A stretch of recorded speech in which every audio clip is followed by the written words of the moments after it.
Well, good morning. I want to talk today about the most important word in my book, and that's in the title. It's a word I didn't even know what it meant until after it was sent to the publisher and I was asked about it. And that word is transliteration. Um, and in translating manuscripts, there's a number of words. One's translation, where there's a word for word, concept for concept correlation. The other's paraphrase, where you take a word and you paint a picture and make it more understandable through colloquialisms, as it were.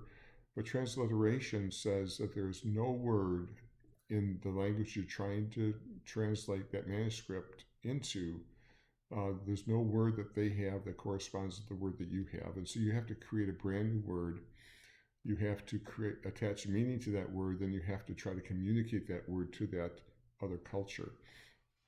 And when you think about the internal dictionary that we have, there's a lot of words in the Christian jargon that have definitions but no meaning. I know for many years when I heard the word righteousness, my eyes would glaze over. Yeah, I knew it meant being right with God, but I didn't really know. And so God has to transliterate these words to you. That's what the Holy Spirit does. He reveals, He reveals the Lord. He reveals grace. He reveals salvation. He reveals those things to us, and not just initially, but ongoing. I talked about that last time about being like those creatures in front of the throne who have eyes, just saying, I don't get it, Lord, I don't get it. Please show me, because the Holy Spirit wants to show us. And so I think about Jesus. He is the transliteration of God. We had no clue what God is. We still have no clue what God is or who God is. But Jesus came to transliterate God into our language. And so what this book has done for me in my writing of it, it's really opened up concepts to me that one I've never considered, or maybe just considered tangentially.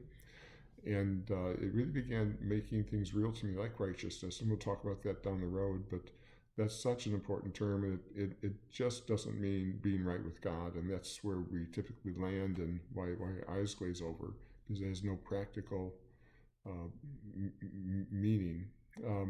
So anyway, that's my thought for the day. A little 3-minute blurb. God bless you, and we'll talk again next week.